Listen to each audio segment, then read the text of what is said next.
So, good evening, friends. Once again, welcome to GS Civil.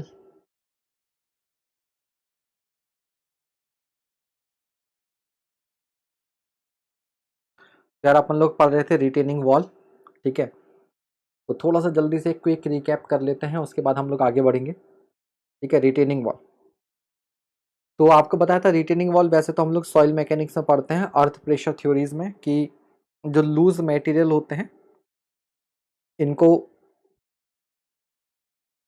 ठीक है, slip different plane पे slip करने से रोकने के लिए रिटेनिंग वॉल्स का यूज किया जाता है।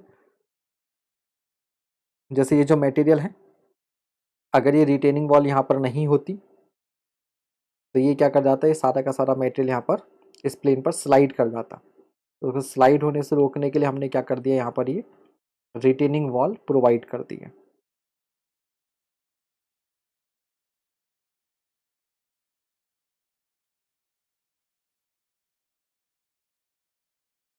हाँ जी, गुड इवनिंग।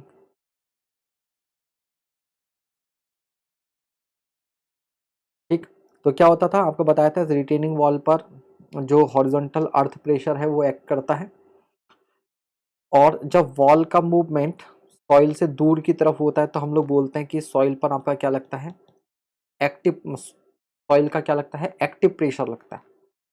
और एक्टिव प्रेशर का जो फॉर्मूला होता है वो होता है के ए इंटू गामा एच। तो बॉटम पर मैक्सिमम प्रेशर होता है, और इस प्रेशर की वजह से रिजल्टेंट फोर्स लगता है, वो आपको कैलकुलेट करके बता दिया था, half K A gamma H square. It is force acting on unit length of retaining wall, ठीक है। तो आप इसकी 1 मीटर लेंथ मान सकते हो, और एल मानोगे तो उसको एल से मल्टीप्लाई कर देना। इसकी वजह से क्या था कि जो वॉल थी वो आपकी स्लाइड कर सकती थी या ओवरटर्न कर सकती थी, ठीक है। तो स्लाइडिंग को कौन रोकेगा, फ्रिक्शन। ओवरटर्निंग को कौन रोकेगा, मोमेंट ऑफ रेजिस्टेंस रोकेगा, है ना। स्लाइडिंग फोर्स आपका ये था जो कि एच स्क्वायर के प्रोपोर्शनल था। ओवर टर्निंग मोमेंट जो था 1/6 के गामा एच क्यूब था, जो एच क्यूब के प्रोपोर्शनल था। फिर एल शेप बीम बनाने से क्या था, फ्रिक्शनल कैपेसिटी जो है वो बढ़ गई थी, ठीक है। फिर भी अगर दिक्कत थी तो शेयर की प्रोवाइड कर दी थी, ठीक है। फिर टो का क्या फंक्शन था वो बता दिया था, लीवर आर्म बढ़ जाएगी तो मोमेंट ऑफ रेजिस्टेंस जो बढ़ जाएगा। और इस तरह से आपको बताया था कि ये जो कैंटिलीवर बीम की तरह आपकी रिटेनिंग वॉल जो है वो बिहेव करेगी, बॉटम वाला इन फिक्स की तरह, ऊपर वाला इन फ्री की तरह, ठीक है। तो पूरा स्ट्रक्चरल एक्शन समझा दिया था कि स्टेम में, हील में और टो में हम लोग कहाँ पर कैसे कैसे रीइंफोर्समेंट जो है वो प्रोवाइड करेंगे, ठीक है। तो ये सारी चीज़ें आपको सब बता दिया था, है ना। इसका जो स्ट्रक्चरल एक्शन था वो कंप्लीट आपको बता दिया गया था।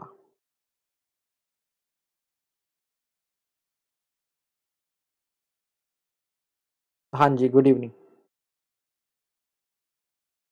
बाकी यार तबीयत बिल्कुल परफेक्ट है, तबीयत में कोई दिक्कत नहीं, बस थोड़ा सा जरा होता है ना, गर्दन आगे झुका झुका कर पढ़ाना पड़ता है, तो नेक में पेन थोड़ा सा था शाम में। अभी ठीक है, लेकिन अभी ठीक है। चले, तो ये इस तरीके से आपको पूरा ये हम बता दिया था, समरी ये थी, ठीक है। और इस तरह से आप समझ गए थे कि कहाँ कहाँ पर टेंशन प्रोड्यूस होगी, इधर ये टेंशन, इधर ये टेंशन, यहाँ पर इधर टेंशन, और रीइंफोर्समेंट कहाँ देते हैं, टेंशन वाली साइड में देते हैं। तो आज हमें इसके आगे की एनालिसिस जो है वो स्टार्ट करनी थी। बट्रेस क्या होता है, काउंटर फोर्ट क्या होता है, ये भी आपको बता दिया था। हम्म, ठीक है। तो आज हम लोग आगे स्टार्ट कर रहे हैं stability requirement of retaining wall. तो हम लोग IS 45 से 2000 के जो क्लॉज हैं उनके अकॉर्डिंगली पढ़ने वाले हैं। तो स्टार्ट कर देना, फाइनल आ गए ना सब अब मेरे ख्याल से।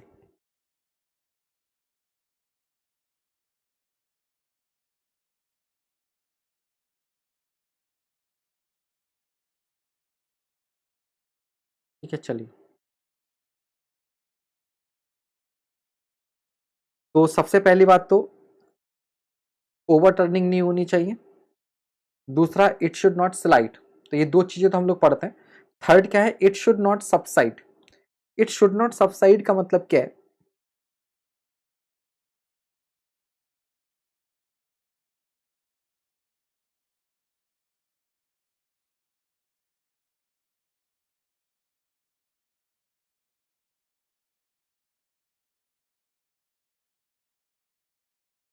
बालक, चाहे पेड क्लास हो चाहे लाइव क्लास हो, डिसलाइकर्स के बारे में कोई बात नहीं करनी है, ठीक है। भगवान ऐसे बालकों का भला करे,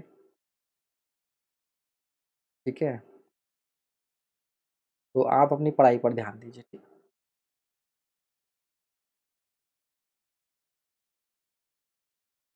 ये 2-4 नमूने आते इसलिए हैं कि यहाँ पर आके करेंगे, फिर हम डिस्कस करेंगे, क्लास का फ्लो खराब होगा, है ना, तो ध्यान नहीं देना है। मुझे शो भी नहीं होता, मैं जो लाइव चैट पढ़ता हूँ यहाँ पर लाइक डिसलाइक शो नहीं होता है, आप लोग बताते हैं तभी मुझे मालूम चलता है, ठीक है। चलिए, बाकी जिसके जैसे कर्म वैसा उसको फल जो है वो ऊपर वाला जरूर देता है। तो देखो बच्चे, अब यहाँ पर देखना आप कि एक तो क्या होगा, वर्टिकल प्रेशर लगेगा, और साथ ही साथ जो हॉरिजॉन्टल जो वर्टिकल वेट है W वो लगेगा, और जो हॉरिजॉन्टल फोर्स है P, इसकी वजह से जब मोमेंट इधर लगता है तो ध्यान दीजिएगा कि जैसे मान लीजिए आपके पास इस तरह से ये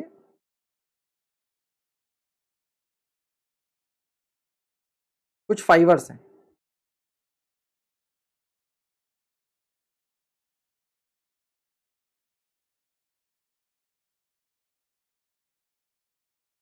अब मान लो यहां पर लोड लग रहा है, केवल वर्टिकल लोड है,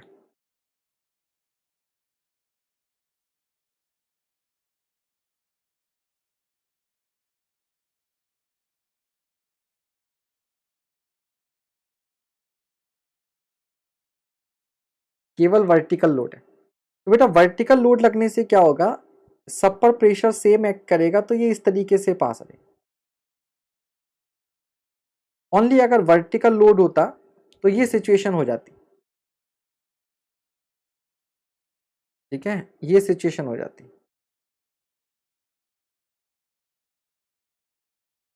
ठीक है। लेकिन सपोज करो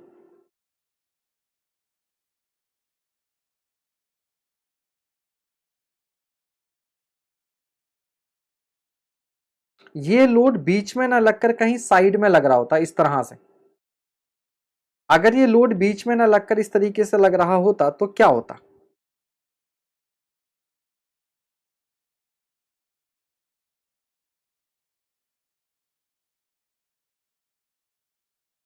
तो हम इस सिस्टम को कन्वर्ट करते इस पर्टिकुलर सिस्टम में, कि पहले इस लोड को कहां ले आते, हम ले आते सेंटर में,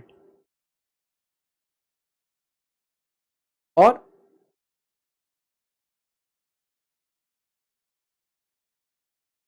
इस तरह से एक मोमेंट लग रहा होता।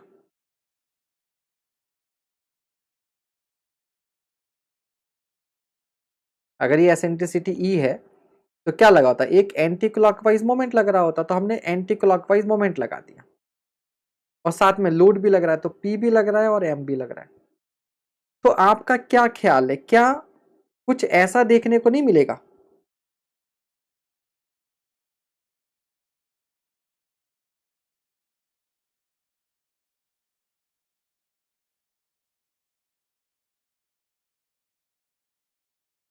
क्या ऐसा नहीं देखने को मिलेगा कि इधर जो मूवमेंट है वो कहां है, नीचे की ओर। तो यहां पर जो स्ट्रेस आएगी सिग्मा वो रहेगी P/A और प्लस M/Z, और यहां जो स्ट्रेस होती है वो होती है P/A माइनस M/Z, क्योंकि एरो जिधर जाता है उधर के फाइबर नीचे की ओर क्या होता है, कंप्रेस होते हैं, और दूसरी साइड के फाइबर जो होते हैं वो ऊपर की ओर उठते हैं, ऊपर की ओर उठते हैं, ठीक है। तो इधर स्ट्रेस जो है वो बढ़ जाती है, इधर स्ट्रेस क्या हो जाती है, वो बढ़ जाती है, और इधर स्ट्रेस जो है वो डिक्रीज कर जाती है। और ये स्ट्रेस कैसी स्ट्रेस है, कंप्रेसिव,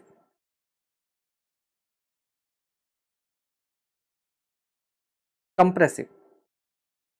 राइट साइड में बेटा टेंशन हो ये कोई जरूरी नहीं है, इट विल डिपेंड कि इसका साइन क्या आता है, कैलकुलेशन पर डिपेंड करेगा। राइट साइड में ये कंप्रेशन भी आ सकता है, टेंशन भी आ सकता है, डिपेंडिंग ऑन द सिचुएशन, ठीक है, डिपेंडिंग ऑन द सिचुएशन। अब अगर सोचो ये जो सिग्मा है, मान लो इसको मैं बोल देता हूं सिग्मा ए और इसको मैं बोल देता हूं sigma B, this point is A, this point is B. Now suppose करो if sigma A is more than safe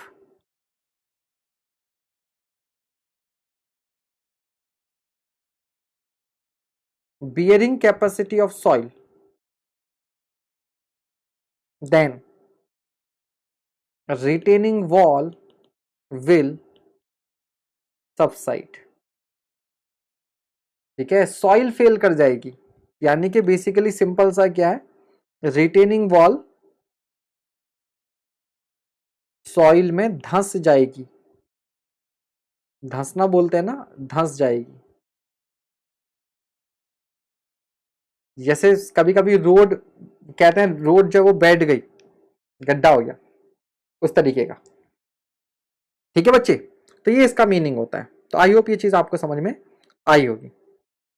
तीन कंडीशन है, इनकी हम लोग बात करेंगे। तो इसका मतलब क्या होगा, that is maximum pressure at the toe should not exceed the safe bearing capacity of the soil under working condition.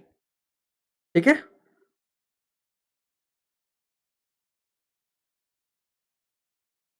हाँ ये सही है। हाँ, मोमेंट की वजह से राइट में टेंशन, लेफ्ट में कंप्रेशन, दैट्स वेरी गुड। चलिए आगे। नाउ अब है check against overturning, check against overturning.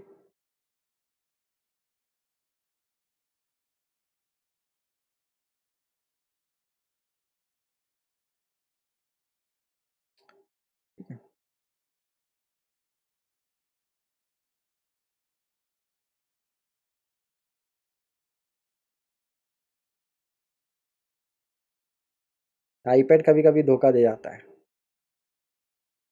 चलिए, तो यहां पर क्या होगा, सबसे पहले देखते हैं factor of safety against overturning. तो फैक्टर ऑफ सेफ्टी का कॉन्सेप्ट क्या है?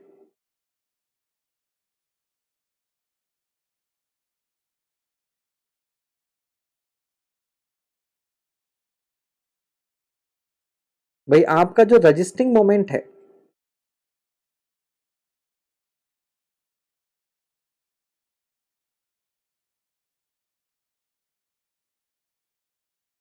जो रजिस्टिंग मोमेंट है,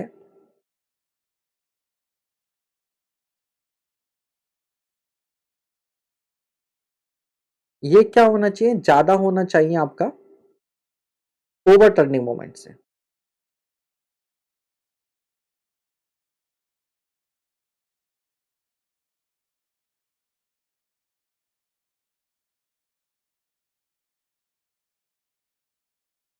ओवरटर्निंग मोमेंट से ज्यादा होना चाहिए। तो कितना ज्यादा होना चाहिए? ठीक है, तो अगर हम लोग रजिस्टिंग मोमेंट को एम आर लिख दें और ओवरटर्निंग को एम ओ लिख दें, तो हम कह दें कि भाई एम आर जो है it should be greater than equality का हमने साइन लगा दिया, तो यहां आ जाएगा factor of safety into M. तो हम लोग फैक्टर ऑफ सेफ्टी को डिफाइन कर देते हैं moment of resistance upon M. तो moment of resistance overturning moment से जितना गुना ज्यादा होगा, उतना ही ज्यादा क्या होगा, आपका फैक्टर ऑफ सेफ्टी होगा, उतना ही क्या होगा, फैक्टर ऑफ सेफ्टी होगा।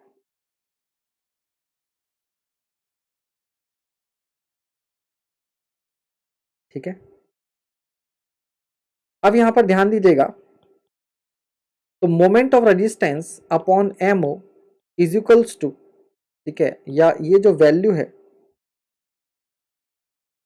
It should be greater than is equals to 1.5, 1.5, but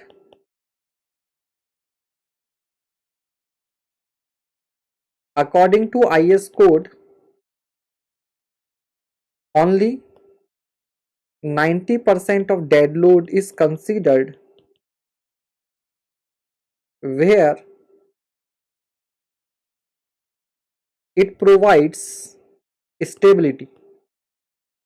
आपको मालूम है जहां पर डेड लोड स्टेबिलिटी प्रोवाइड करता है वहां पर केवल 90% हम लोग लोड कंसीडर करते हैं, बिकॉज अगर 90% डेड लोड पर सेफ है तो 100% पे तो सेफ हो गई होगा।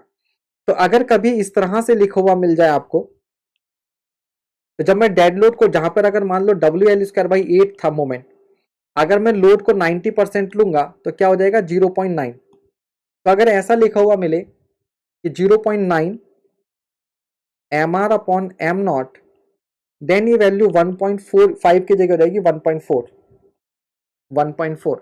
और कभी कभी ऐसा भी हो सकता है कि 1.4 डिवाइडेड बाई 0.9, ये वैल्यू आपको 1.5 के प्लेस पर 1.55 भी मिल जाए।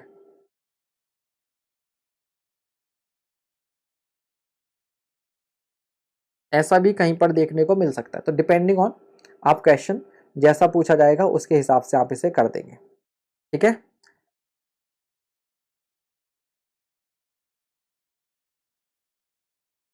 बात समझ में आ गई। तो एम आर आपका क्या हो गया, स्टेबलाइजिंग मोमेंट और restoring moment, am not over turning moment है।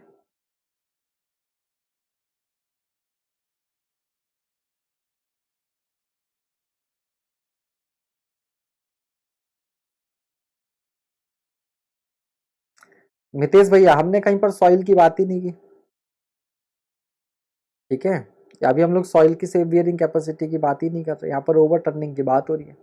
तो फिक्स फैक्टर ऑफ सेफ्टी इससे ज्यादा ले सकते हैं आप, इतना मिनिमम है, इतना मिनिमम है। ठीक है, now as per IS code,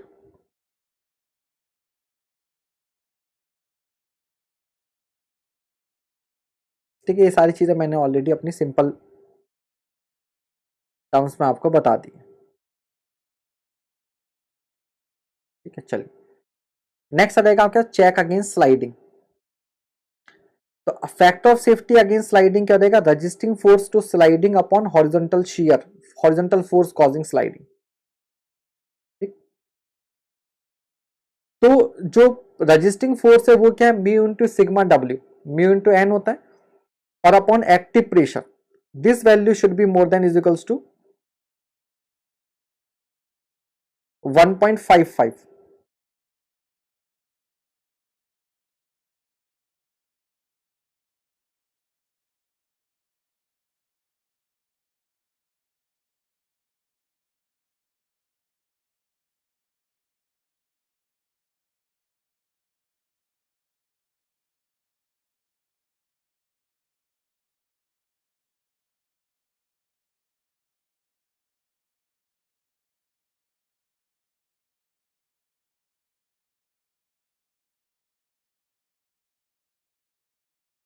ठीक है, तो यहां पर भी वही चीज आ रहेगी कि अगर आप 0.9 का फैक्टर लेके चलोगे तो 1.4, अदरवाइज 1.55। ठीक, तो सिंपल सा यहां पर मैं लिख सकता हूं कि जो फ्रिक्शन फोर्स हम लोग बचपन से पढ़ते आ रहे हैं that is mu N, normal reaction क्या होता है वेट,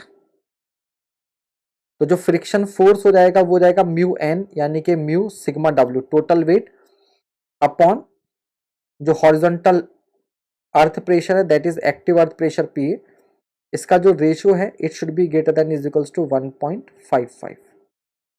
और अगर यहां पर मैं 0.9 अगर लेकर चलता हूं तो ये वैल्यू 1.4 हो जाएगी।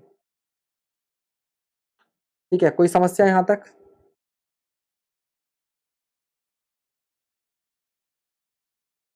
देन आएगा डिजाइन ऑफ शीयर की। तो आपको कल मैंने बता दिया था यहां पर कि जब अगर हम लोग यहां पर ये शीयर की प्रोवाइड करेंगे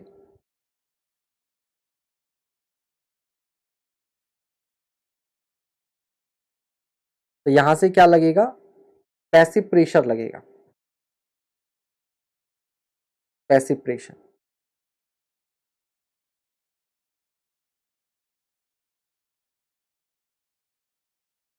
हाँ वही तो सेम चीज ही है, 1.4/9.9 ही 1.55 होता है।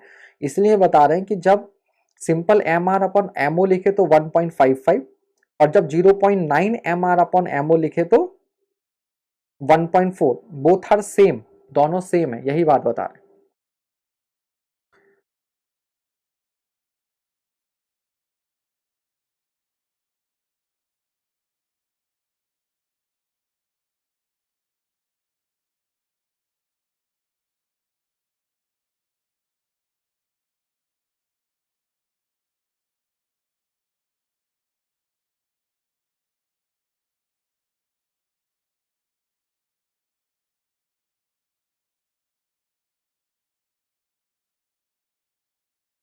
अब इस हॉरिजॉन्टल फोर्स की वजह से जब ये इधर स्लाइड करेगी तो यहाँ पर हम क्या देख रहे हैं कि जो रिटेनिंग वॉल है वो आपकी अर्थ से दूर की ओर जा रही है, सॉइल से दूर की ओर जा रही है, तो यहाँ पर जो प्रेशर लगेगा वो कैसा लगेगा, active.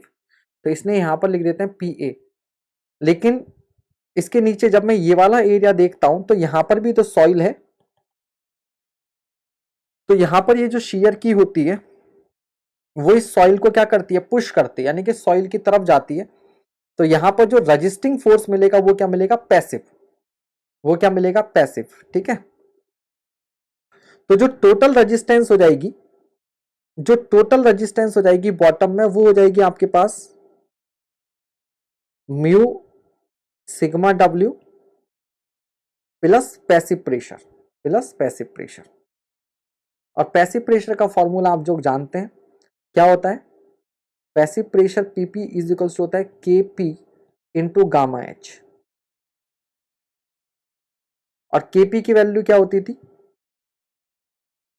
KP is equals to होता था 1 plus sine five upon 1 minus sine five, KA का उल्टा होता था। और सेम फॉर्मूले को आप टेन की टर्म्स में भी लिख सकते हो। सेम फॉर्मूले को टेन थीटा के टर्म में लिखेंगे तो टेन स्क्वायर 45 प्लस 5/2 जो होता है वो basically 1 plus sine five upon 1 minus sine five ही होता है। इट इज सेम चीज।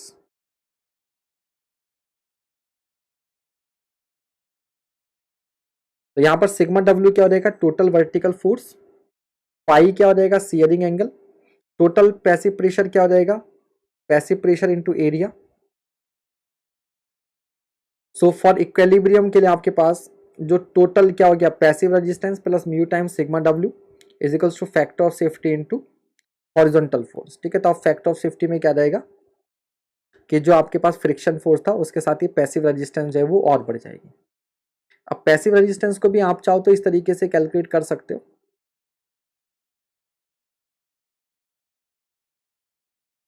कि मान लीजिए इसको मैं ले लेता हूं, ये स्मॉल d ले लेता हूं, डेप्थ ऑफ शेयर की। ठीक है, तो यहाँ पर ये हो जाएगा KP इंटू गामा D। तो जो टोटल पैसिव प्रेशर आपके पास हो जाएगा पर यूनिट लेंथ तो हो जाएगा half KP gamma D into D। ठीक है, इस तरह से आप कैलकुलेट कर सकते हैं। और नहीं तो एवरेज वैल्यू निकाल के उसको एरिया से मल्टीप्लाई कर देंगे, उससे भी हो जाएगा, बात एक ही है क्योंकि लीनियर डिस्ट्रीब्यूशन है। नाउ है मैक्सिमम प्रेशर एट, तो ये मैं आपको ऑलरेडी मैंने इनडायरेक्ट वे में बता दिया, आपको इनडायरेक्ट वे में आपको बता दिया ये। ठीक है,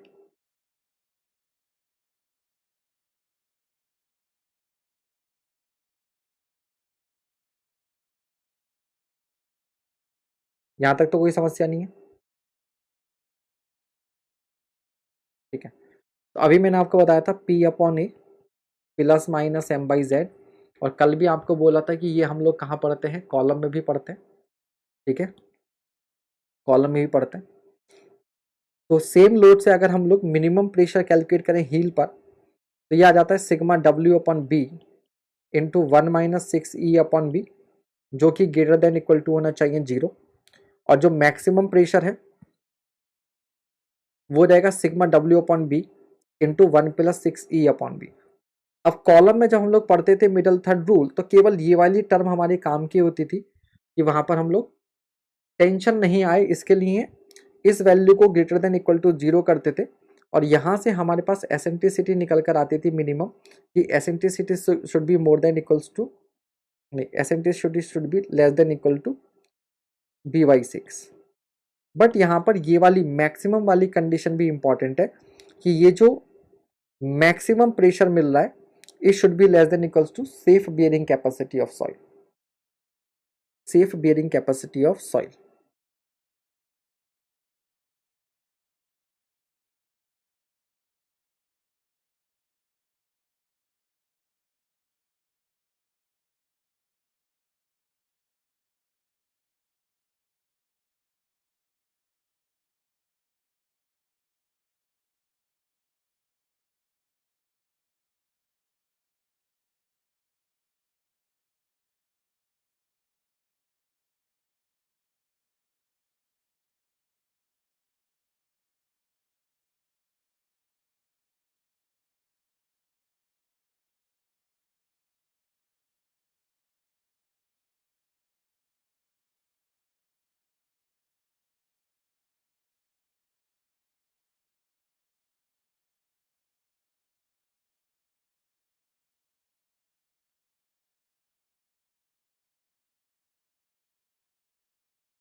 ठीक है भाई। अब राइट साइड में this value should be more than equal to 0, क्यों? To avoid tension, to avoid tension, क्योंकि अगर इस तरह से ओवर टर्निंग हो रही है ना, जो मोमेंट लग रहा है आपके पास इस तरह से लग रहा है, तो अगर इधर टेंशन आ गई मतलब ये वाला पार्ट ऊपर उठ जाएगा, ये ग्राउंड से ऊपर उठ जाएगा, ठीक है। तो यहां पर टेंशन को, और यहां पर हमें क्या देखना है? Safe bearing capacity, it should be less than is equals to safe bearing capacity of soil. क्यों? क्योंकि अगर ये value safe bearing capacity of soil से ज्यादा हो गई तो ये वाला पार्ट नीचे क्या देगा? सॉइल में धस जाएगा। तो दोनों ही प्रॉब्लमेटिक है। तो ये वाला पार्ट ग्राउंड से ऊपर नहीं उठना चाहिए और ये वाला पार्ट ग्राउंड में धंसना नहीं चाहिए। यहां तक बताइए क्लियर है या नहीं है?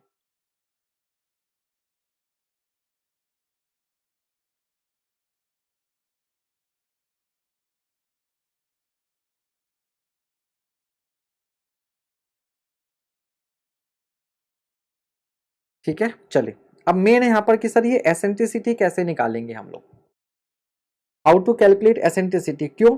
क्योंकि डब्ल्यू जो है वो अलग अलग पार्ट में एक्ट कर रहा है।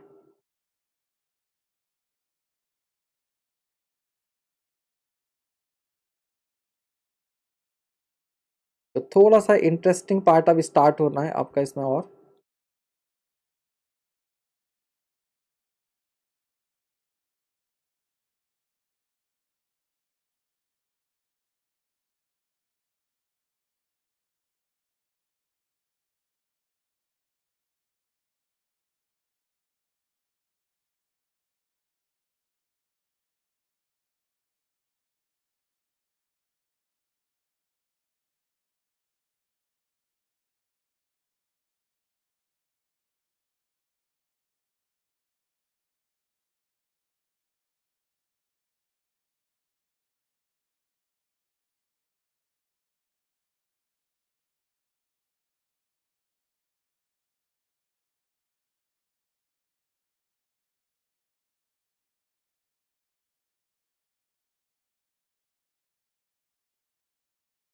This is backfill.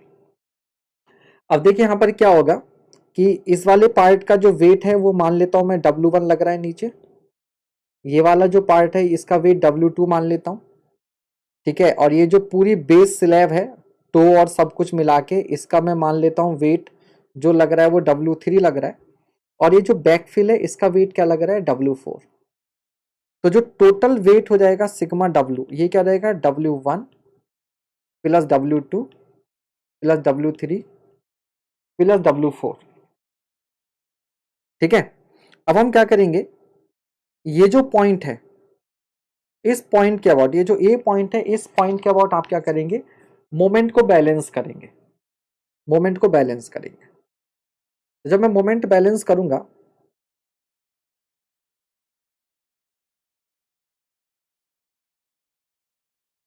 Balancing moment about toe, toe कह लो या पॉइंट ए कह लो, एक ही बात है। तो ये क्या हो जाएगा? W1 x1 bar plus W2 x2 bar plus W3 x3 bar plus W4 x4 बार। इस पॉइंट के अबाउट इसका भी क्लॉकवाइज मोमेंट आएगा, इस W2 का भी क्लॉकवाइज मोमेंट आएगा, W3 का भी क्लॉकवाइज आएगा, W4 का भी। ये सारे के सारे क्या प्रोवाइड करेंगे? स्टेबलाइजिंग मोमेंट प्रोवाइड करेंगे। लेकिन यहां पर ये जो हॉरिजॉन्टल फोर्स है इसका मोमेंट क्या आएगा? इसका तो एंटी क्लॉकवाइज आएगा। तो क्या हो जाएगा? P इंटू वाई बार, P इंटू वाई बार, सही है। अब हमें मालूम है कि मैं लिख सकता हूं x bar is equals to W1 x1 bar plus W2 x2 bar plus W3 x3 bar plus W4 x4 bar upon W1 plus W2 plus W3 plus W4 plus W4। क्यों? मैं ये इस कंप्लीट सिस्टम को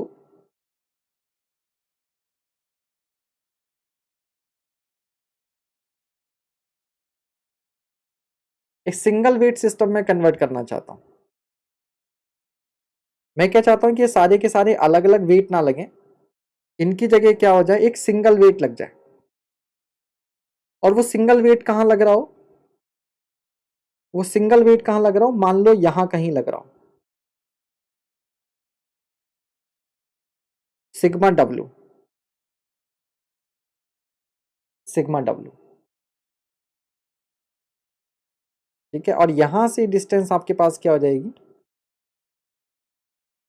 इसको थोड़ा वहां के बजाय हम लोग इधर ले लें, क्योंकि मेन पोर्शन ये भी यहाँ है और आधी स्लैब भी यहाँ है। मान लो हमने कहीं पर,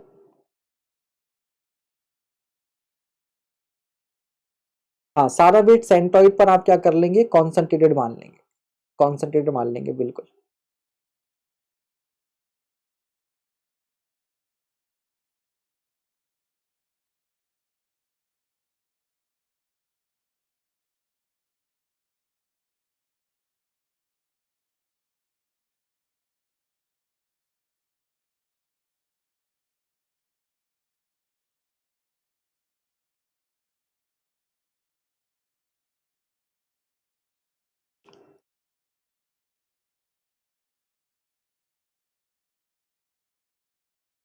चलो मान लो हमने ये मान लिया सिग्मा डब्ल्यू।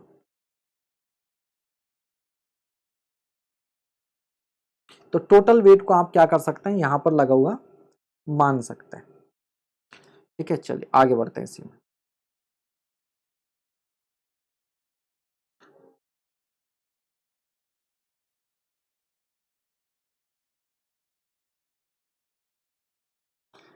अब इफेक्टिवली क्या हो रहा है आपके पास कि यहां पर आपके पास एक तो ये हॉरिजॉन्टल फोर्स लग रहा है P, और एक ये सिग्मा डब्ल्यू लग रहा है आपके पास इस तरह से। तो इनका जो रिजल्टेंट फोर्स लगेगा, इन दोनों का भी रिजल्टेंट याद रखिएगा, वो जो मैंने फाइंड आउट किया है ये केवल वर्टिकल फोर्स का रिजल्टेंट है। ये जो रिजल्टेंट था ये आपका केवल वर्टिकल फोर्स का रिजल्टेंट था।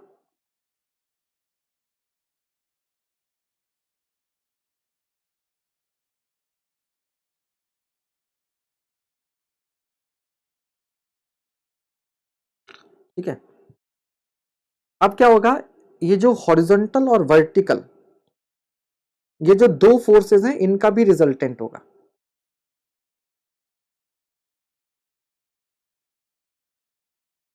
वो रिजल्टेंट कहां आएगा, यहां कहीं आएगा आर। और ये क्या करेगा, जब मैं इसको आगे बढ़ाऊंगा तो ये बेस को कहीं पर कट करेगा, ये क्या करेगा, बेस को कहीं पर कट करेगा। तो पहली कंडीशन तो ये होनी चाहिए कि रिजल्टेंट हमेशा ये बेस को ही कट करे। अगर ये बेस के बाहर चला गया, अगर ये बेस के बाहर चला गया तो 100% ओवर टर्निंग हो जाएगी। ठीक है, तो प्राइमरी कंडीशन तो क्या बनेगी कि बेस को कट करना चाहिए रिजल्टेंट। दूसरी कंडीशन बनेगी कि अगर टेंशन ना आए तो इसको मिडिल थर्ड पार्ट में रहना चाहिए। कहां रहना चाहिए, मिडिल थर्ड पार्ट में रहना चाहिए। तो मान लीजिए यहां से यहां तक की जो वैल्यू है ये x है, और ये जो डिस्टेंस है वो b/2 है। तो रिजल्टेंट जहां से पास होगा, सेंट्रल डिस्टेंस है, उसी को हम लोग क्या बोलते हैं, एसेंट्रिसिटी बोलते हैं। इसी को हम लोग क्या बोलते हैं, एसेंट्रिसिटी बोलते हैं। जल्दी बताइए, यहां तक क्लियर है।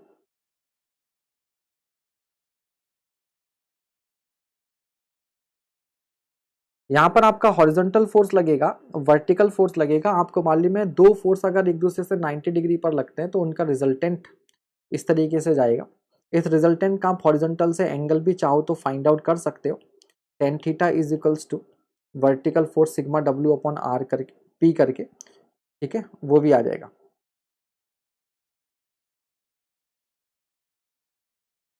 तो एसेंट्रिसिटी आ जाएगी आपके पास E is equals to b/2 minus x, b/2 minus x.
ठीक है, चलिए आगे बढ़ते हैं मेरा।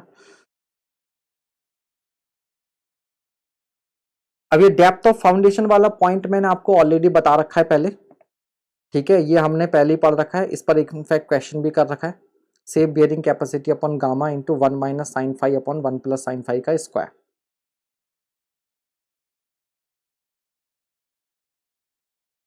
अब कुछ कोडल प्रोविजंस हैं,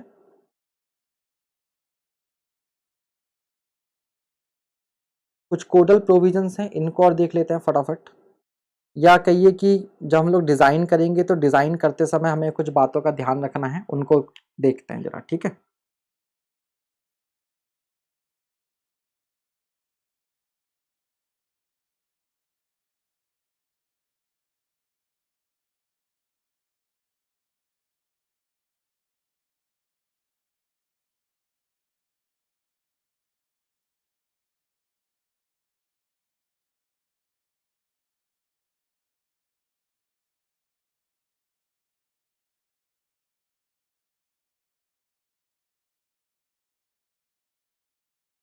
ठीक है, तो यहाँ पर देखिएगा कि जो स्टेम है आपका, इसकी जो टॉप विड्थ होगी वो 200 से 400 mm होगी। ठीक है, तो ये आपसे क्वेश्चन पूछा गया है एग्जाम में। जो बेस स्लैब की विड्थ होगी बी, ये जो विड्थ होगी बी, ये आपकी 0.4 से 0.6 तक होगी। ठीक है, अगर इसके ऊपर सरचार्ज भी है, मतलब इसके ऊपर एक्स्ट्रा प्रेशर भी है, देन इन दैट केस ये विड्थ 0.75 हो जाएगी। ठीक है, ये भी एग्जाम में पूछा गया है। बेस स्लैब की जो थिकनेस होगी, बेस स्लैब की ये जो थिकनेस आपको दिख रही है, ये थिकनेस, ये h/10 से h/14 होती है। और ये जो टो का प्रोजेक्शन है, ये जो प्रोजेक्शन है, ये जो पार्ट निकला हुआ है यहां पर, ये वाला, ठीक है, ये बेस बिट का 1/3 से 1/4 तक होता है, 1/3 से 1/4 तक होता है। फिर डिजाइन करना है आपने कैंटिलीवर रिटेनिंग वॉल का, तो डिजाइन में कुछ नहीं है, आपको बता दिया था कि इसे आप एक वर्टिकल कैंटिलीवर बीम मानकर डिजाइन कर दोगे या स्लैब मानकर डिजाइन कर दोगे। तो स्लैब को हम लोग किस तरह से डिजाइन करते थे, 1 मीटर विड्थ लेकर बिल्कुल उसी तरीके से डिजाइन करते हैं। तो stem, toe and heel acts as cantilever slab. उसके लिए जब हम लोग डिजाइन करेंगे तो मोमेंट को क्या करेंगे, ये आपके पास मोमेंट आ गया कि ए गामा h3/6, और इसको पार्शियल फैक्टर ऑफ सेफ्टी से मल्टीप्लाई कर देंगे, यानी कि 1.5 से आपने इसे मल्टीप्लाई कर दिया, फैक्टर आ गया। उसके बाद आपको मालूम है डिजाइन का बेसिक प्रिंसिपल हमने हमेशा क्या यूज किया है, mu is equals to mu limiting, that is KFC के BD स्क्वायर, KFC के BD स्क्वायर। तो बिल्कुल सेम प्रोसीजर जो हम करते आए हैं वही करेंगे। mu is equals to MOR, और MOR क्या लेकर चलते थे हम लोग, KFC के BD स्क्वायर। यहां से हम लोग सेक्शन फाइंड आउट कर सकते हैं, डिजाइन एज बैलेंस सेक्शन और under enforced.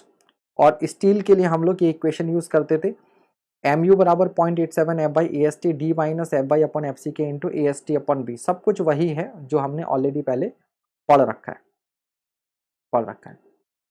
Then design of heel and toe, बिल्कुल इनको भी कैंटिलीवर की तरह ही डिजाइन करेंगे। रीइंफोर्समेंट कहाँ प्रोवाइड करेंगे वो आपको बता दिया।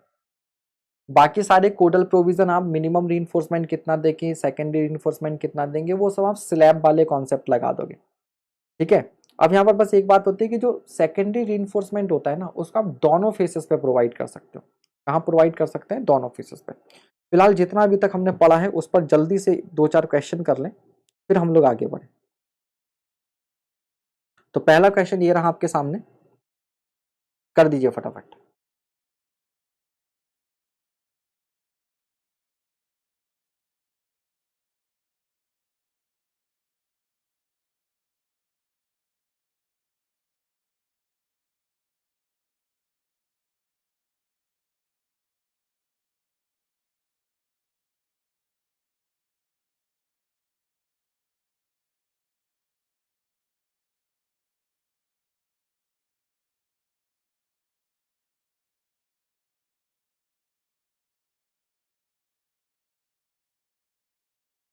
ठीक है, तो आंसर क्या हो गया आपका, ए हो गया 0.9। अब देखो यहाँ पर एक गड़बड़ क्या कर रखी है, ये एफ मल्टीप्लाई में दे रखा है, ये एफ कहीं पर भी नहीं होना चाहिए, ठीक है, ये गलती से लिख गया है, प्रिंटिंग मिस्टेक है।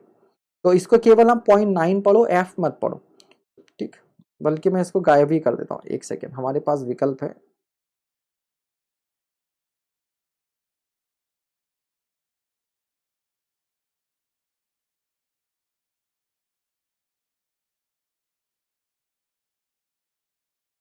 ठीक है, वाइटनर लगा दिया इसके ऊपर।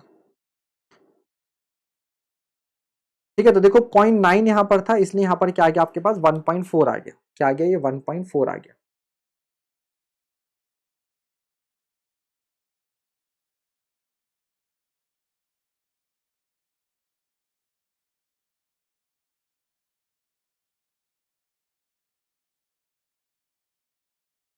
Next question,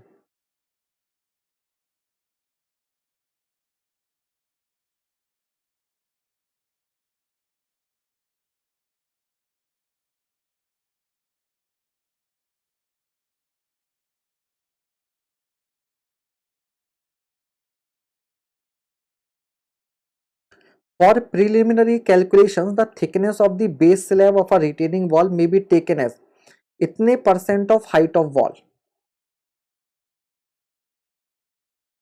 thickness of the base slab.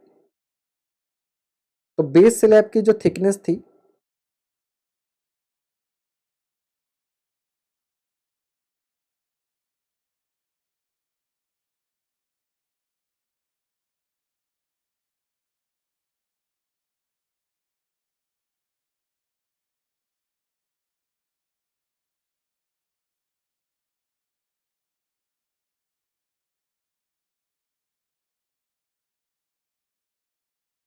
ठीक है, तो हम कितना लेकर चले थे, h/10 टू h/14, ठीक है। अच्छा, एफ इक्वल टू, ठीक है, तो लगभग लगभग कितना हो गया, 10%, 80% नहीं भैया, 10%, 10%। तो क्लोजेस्ट ऑप्शन क्या हो गया आपके पास, ऑप्शन सी।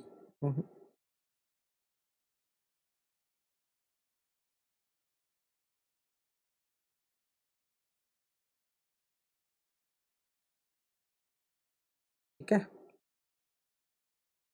8% तक ये हो जाएगा।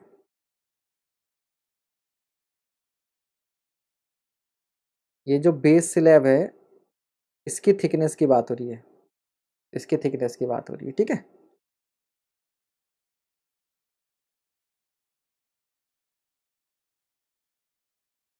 तो ये स्टेम की हाइट हो गई टोटल h, ठीक है, बेस से लेकर यहाँ तक, और ये thickness.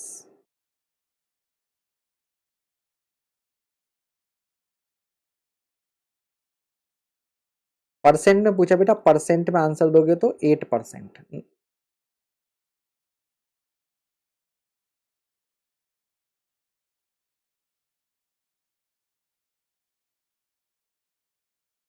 Next question, in a reinforced concrete cantilever retaining wall the maximum base pressure occurs at, maximum base pressure कहां मिलेगा,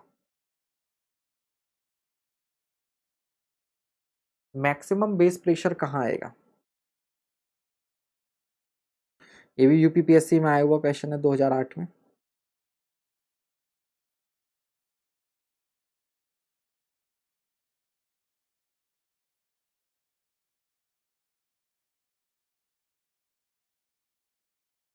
तो आपको बोला था टो पर मैक्सिमम बेस प्रेशर आएगा, और ये सॉइल की सेफ बियरिंग कैपेसिटी से ज्यादा नहीं होना चाहिए, ठीक है।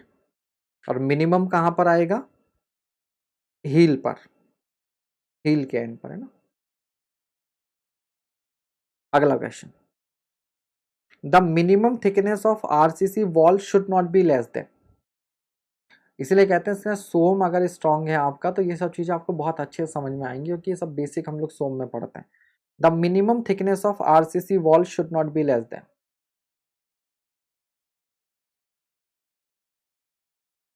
ठीक है। अब याद रखिएगा, ये आरसीसी वॉल है, आरसीसी रिटेनिंग वॉल नहीं है, तो आरसीसी वॉल की जो थिकनेस होती है वो 100 mm मिनिमम होती है। आपका IS कोड IS 456-2000 के अकॉर्डिंगली यहाँ पर लिखा हुआ है the minimum thickness of wall shall be 100 mm। तो बेसिकली आरसीसी वॉल के लिए लिखा हुआ है 100 mm।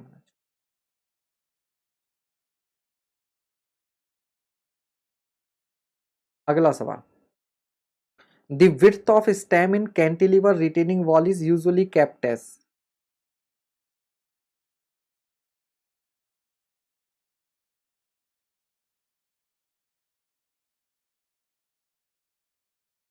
ठीक है, तो ये जो स्टेम की जो विड्थ है, इस विड्थ की बात हो रही है। तो ये जो विड्थ होती है वो जनरली 150 to 300 mm होती है, बट यहाँ पर जो बेस्ट ऑप्शन है वो कितना है, 200।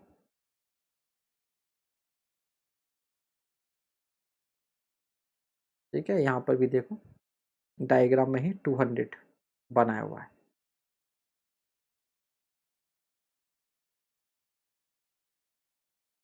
अगला question, the height of a retaining wall is 5.5 metre, it is to be designed as.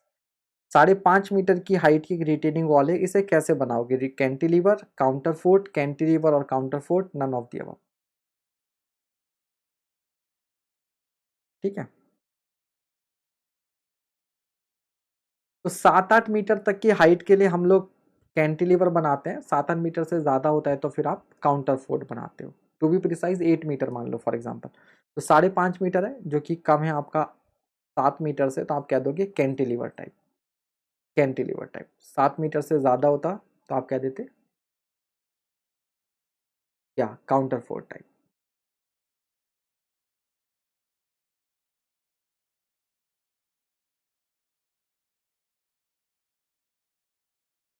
अगला क्वेश्चन,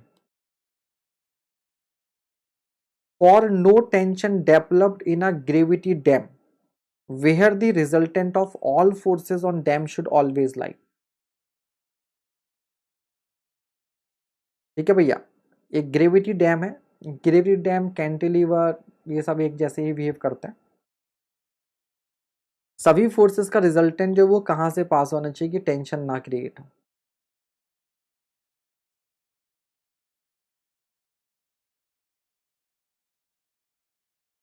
आंसर क्या रहेगा, within the middle third of the section, within the middle third of the section.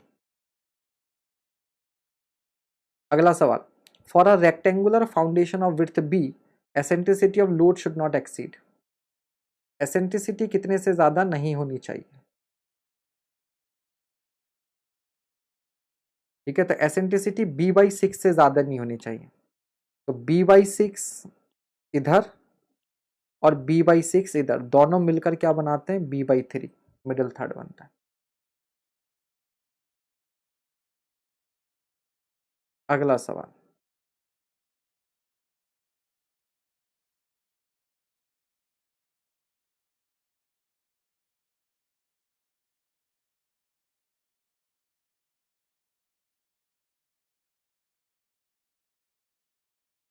The minimum percentage of mild steel reinforcement to be provided in any direction in a retaining wall. तो आपको क्या बोला था, just like slab, just like slab कितना होता है, तो slab में माइल्ड स्टील के साथ में मिनिमम रीइंफोर्समेंट कितना देते हैं, 0.15 1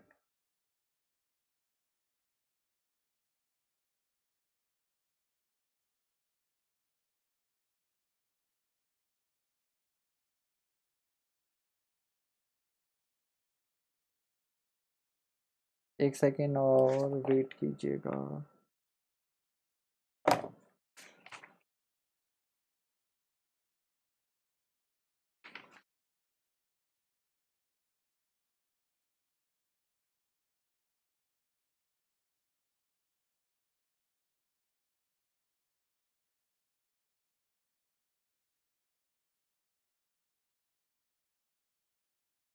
कहीं कहीं पर आपको ये भी देखने को मिल सकता है कि 0.2% of stem main reinforcement, stem में जो जितना आप रीइंफोर्समेंट दे रहे हो उसका 0.2% में भी कभी लिख जाए, तो ये थंब रूल टाइप से है, बट आपको तो IS कोड के अकॉर्डिंग इसके इसके थ्रू जाना है। ठीक है,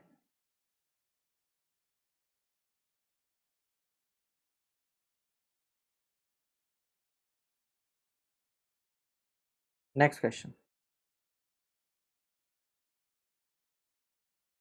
if h is the overall height of a retaining wall retaining a surcharge, the width of the base of the slab usually provided is। तो यहां पर याद रखना सरचार्ज के साथ बोला है, h जो है वो ओवरऑल हाइट है रिटेनिंग वॉल की, retaining a surcharge the width of the base of the slab. तो सरचार्ज वाले केस में कितना बताया था, 0.7 h। तो बेस स्लैब विड्थ बी वैसे तो 0.4 से 0.6 h होती है, बट सरचार्ज वाले केस में 0.75 h तक। ठीक है,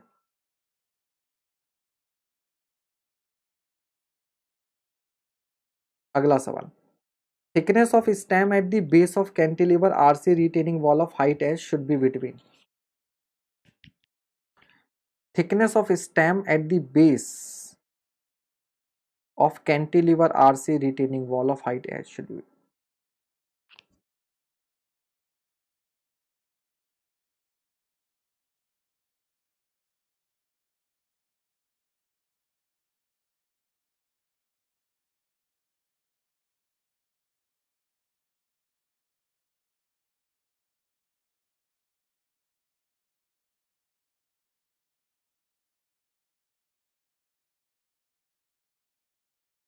तो सवाल समझ रहे हो,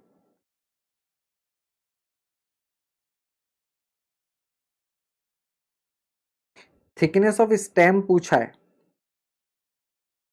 इसकी बात हो रही है, ये चीज ये डायमेंशन की बात हो रही है। ठीक है, नीचे की तरफ जाने पर ये थिकनेस बढ़ती है, thickness of stem near base, तो फ्री एंड पर 200 था, नीचे की तरफ जाने पर बढ़ाएंगे, ऊपर की तरफ जाने पर घटाएंगे। ठीक है, तो ये जो वैल्यू होती है ये आपकी होती है, the thickness of the stem at the base of RCC retaining wall will be h by 12 to h by 8। The stem thickness is gradually decreased towards top to a minimum value of 15 centimeter to 20 centimeter for economic design। ठीक है, ये हो जाएगा।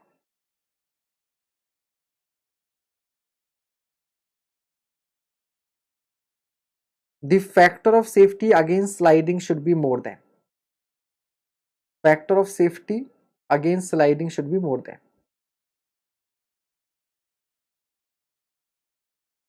तो कितना 1.4, 1.4।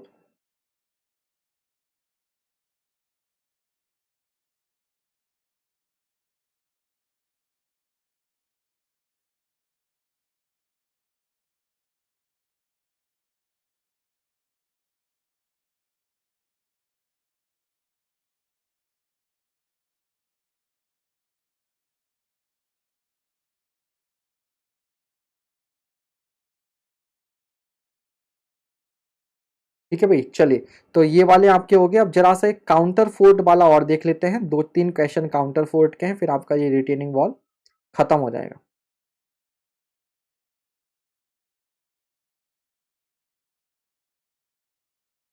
तो counter fort क्या होते हैं, काउंटर फोर्ट रिटेनिंग वॉल क्या होती है, बटरस रिटेनिंग वॉल क्या होती है, सब आपको बता दिया गया था। ठीक है, तो designing and detailing of counter fort retaining wall. तो यहाँ पर वैसे तो लिखा हुआ है एच एक्सीड 6 मीटर, बट ये बहुत वेरिएबल डेटा है, तो आप इसको लिख लो 8 मीटर तक, 8 मीटर, 8 मीटर 7 मीटर इस तरीके से लिखा रहता है, कोई एकदम फिक्स नहीं है। ठीक, दूसरा स्टेम एंड हील थिकनेस जो होती है वो ज्यादा होती है, मोर बेंडिंग एंड मोर स्टील इसमें लगेगी, कैंटिलीवर टी टाइप अनइकोनॉमिकल हो जाती है, काउंटर फोर्स ट्रेपेजॉइडल सेक्शन होता है। इनकी जो स्पेसिंग है वो 1.5 से 3 मीटर सेंटर टू सेंटर, कुछ जगह पर ऐसा लिखा होता है। और दूसरा, अगर एच की टर्म्स में हम लोग बात करें, एच की टर्म्स में अगर इनकी हम बात करें, तो जो स्पेसिंग आप प्रोवाइड करोगे काउंटर फोर्ट में, वो आप प्रोवाइड करेंगे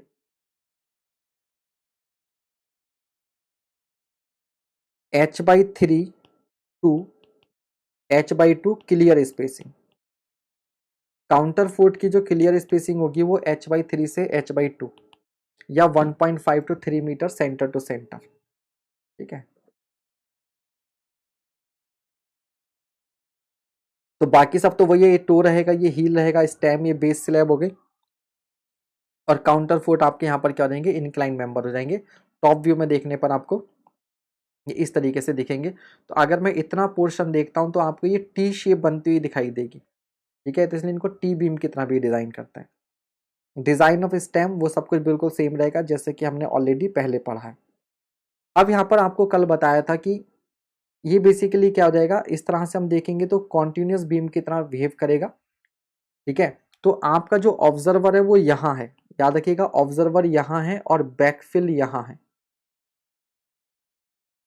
तो आप जब बाहर की तरफ से देखोगे तो ये आपको सैगिंग दिखाई देगी, तो ये मोमेंट पॉजिटिव होगा और सपोर्ट पर मोमेंट क्या होगा, निगेटिव होगा। तो यहाँ पर क्वेश्चन पूछा जाता है आपसे कि जो मैक्सिमम पॉजिटिव बेंडिंग मोमेंट होगा वो लेते हैं PL²/16, कहाँ पर, occurring Midway between counter force, counter force के बीचों बीच में ये मैक्सिमम पॉजिटिव बेंडिंग मोमेंट।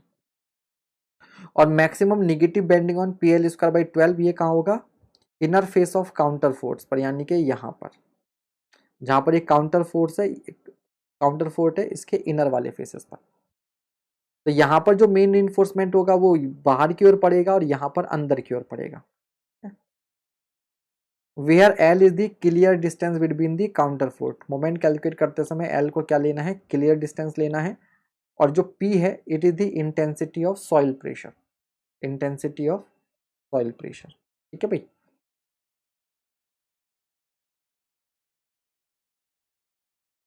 चलो पहले थ्योरी ही निपटा दें फिर एक साथ ही देख लेंगे क्वेश्चन।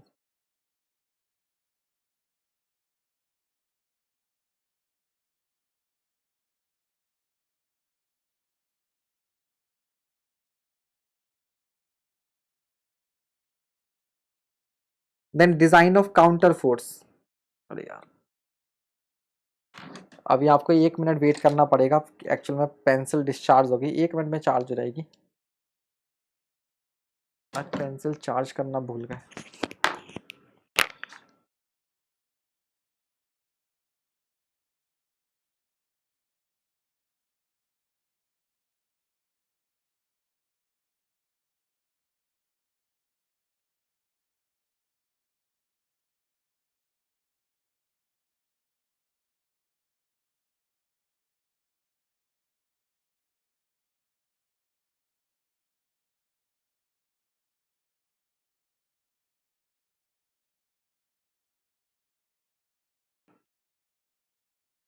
तो जब तक पेंसिल जरा सी चार्ज हो रही है हम कुछ क्वेश्चंस ही देख लें, है ना। ऑप्शन तो आप देख ही लेंगे क्वेश्चंस के।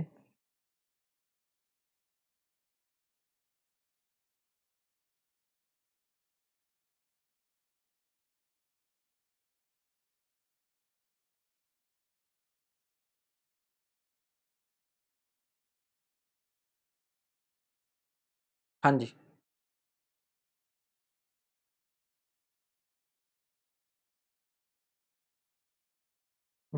ये क्वेश्चन कुछ और है।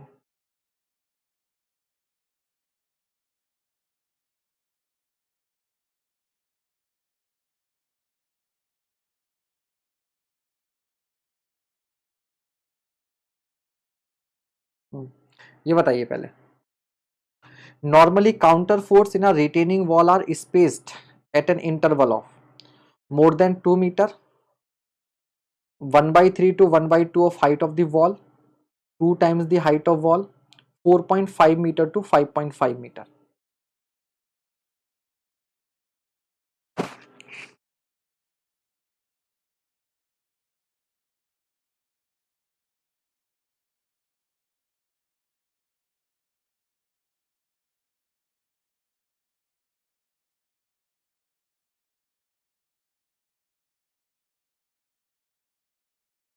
तो बी हो जाएगा।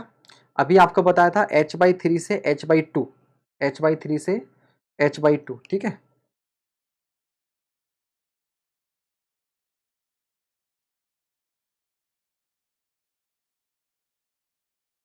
नेक्स्ट क्वेश्चन,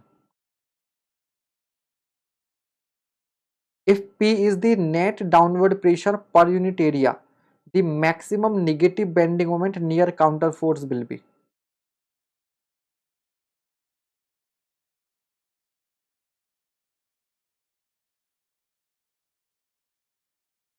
हाँ जी, तो मैक्सिमम नेगेटिव बेंडिंग मोमेंट कितना लिया था हमने,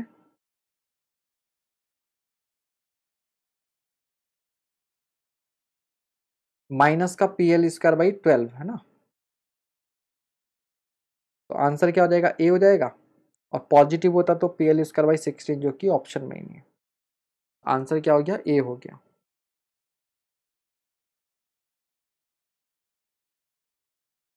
अगला question, the spacing of counter force depend on height of wall. पहला तो ऑब्वियस सी बात है, relative cost of steel and concrete, relative unit pressure of soil, all of the above. तो आंसर इसका ऑल ऑफ दी अबव लग रहा है। क्यों, पहला तो कंफर्म है और तीसरा भी है, allowable unit pressure of soil. भाई unit pressure of soil, allowable unit pressure of soil, soil pressure ज्यादा होगा तो काउंटर फुट आपको ज्यादा पास लगाने पड़ेंगे।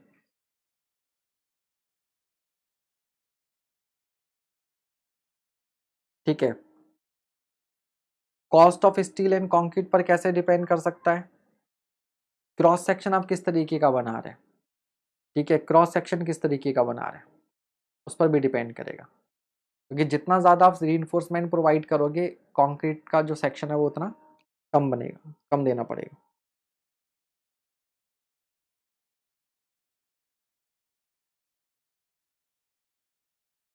In counter fort retaining walls the main reinforcement in the stem eight support is. तो इसको बस एक लास्ट पॉइंट रह गया था, इसको पढ़ लें, फिर ये लास्ट क्वेश्चन भी आपका हो जाएगा, then it is finished.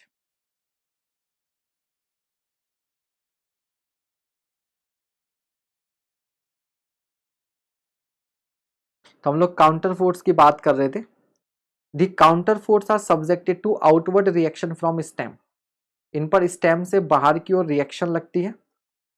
This produce tension along the outer sloping face of the counterfort. तो याद रखिएगा, काउंटर फोर्स में क्या होता है, टेंशन आती है कहां, along the outer sloping face. तो आउटर स्लोपिंग फेस में अगर टेंशन आएगी तो रीइंफोर्समेंट कहां प्रोवाइड करोगे, यहां। ठीक है, तो काउंटर फोर्स में स्लोपिंग साइड में मेन रीइंफोर्समेंट आता है, मेन रीइंफोर्समेंट आता है। ठीक, अब इसको एक चीज और ध्यान दीजिएगा कि अगर हम इसको इस तरह से देखें तो ये आपके पास क्या हो गया, स्टेम हो गया, और ये इंक्लाइन मेंबर ऐसे जा रहा है इसके परपेंडिकुलर। तो ये एक टी सेक्शन की तरह बिहेव करता है, इसकी तरह बिहेव करता है, टी सेक्शन की तरह बिहेव करता है। The inner face supporting the stem is in compression. Thus counter force are designed as a T-beam of varying depth. एक वेरिएबल डेप्थ की टी बीम की तरह वेव करते हैं। ठीक है, ये आपने ध्यान रखना है। The main steel provided along the sloping face shall be anchored properly at both and, यानी कि जो मेन स्टील है वो कहाँ प्रोवाइड करते हैं, along the sloping face. And the depth of the counterfort is measured perpendicular to the sloping side. इसकी जो डेप्थ होती है वो इसके परपेंडिकुलर इस तरीके से मेजर की जाती है, इस तरह से। ठीक है, तो जो लास्ट क्वेश्चन हमारा है वो इसी पॉइंट पर बेस्ड है।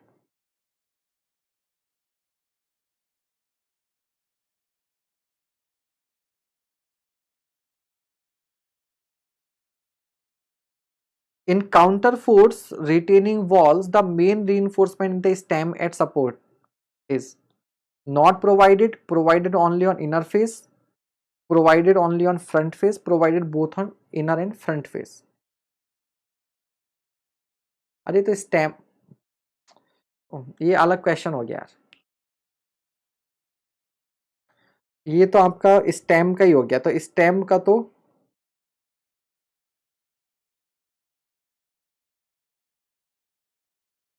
The main reinforcement provided only on inner face, inner face पे तो प्रोवाइड करते हैं। ठीक है, मैं दूसरा क्वेश्चन सोच रहा था, तो है क्वेश्चन कहीं ना कहीं काउंटर फोर्ट का।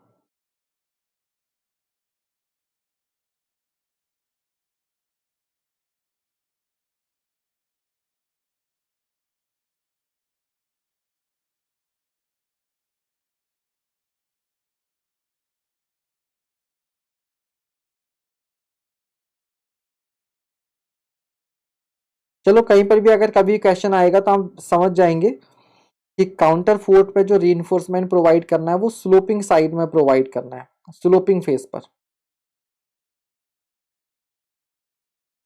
एक क्वेश्चन ये है, counter fort retaining wall is economical for Heights अब, तो 7 मीटर, 7 मीटर से,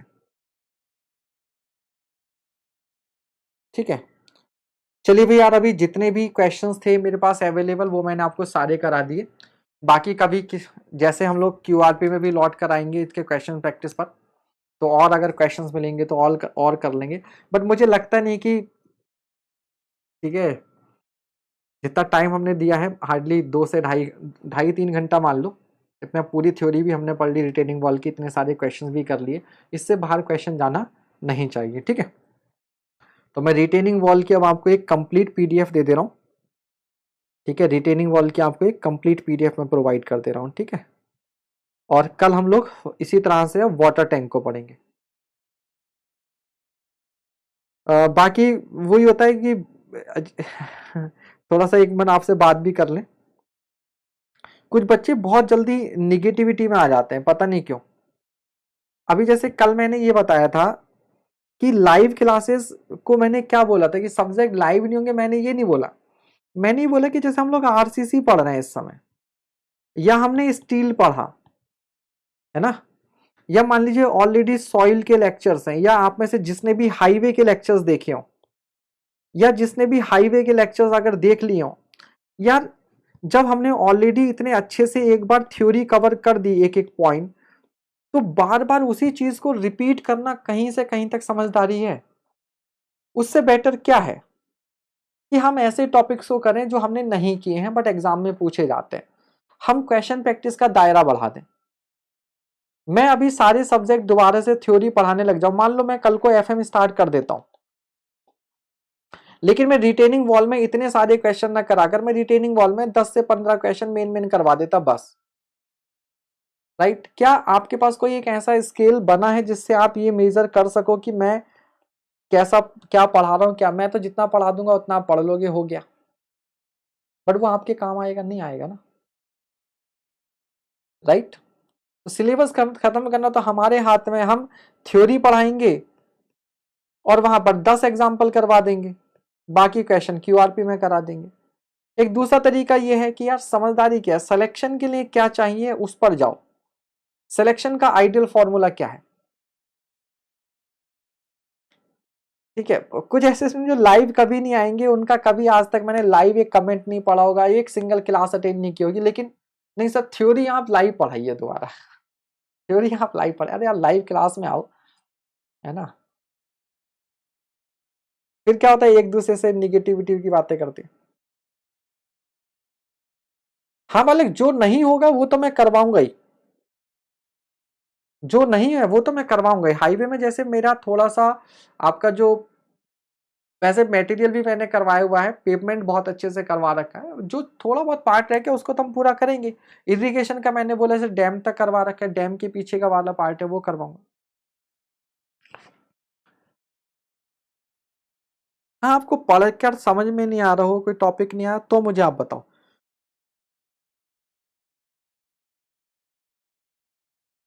अब रिटेनिंग वॉल जैसे ही है, अब यहाँ पर देखो इतने प्यार प्यार से इतने अच्छे से इतने बढ़िया करके टॉपिक हो गया। अब कल को जब एक बार इसका अच्छा लेक्चर बन गया, थ्योरी भी बन गई, क्वेश्चन भी तैयार हो गए, तो यार इसको दोबारा करवाने का कोई तुक नहीं है।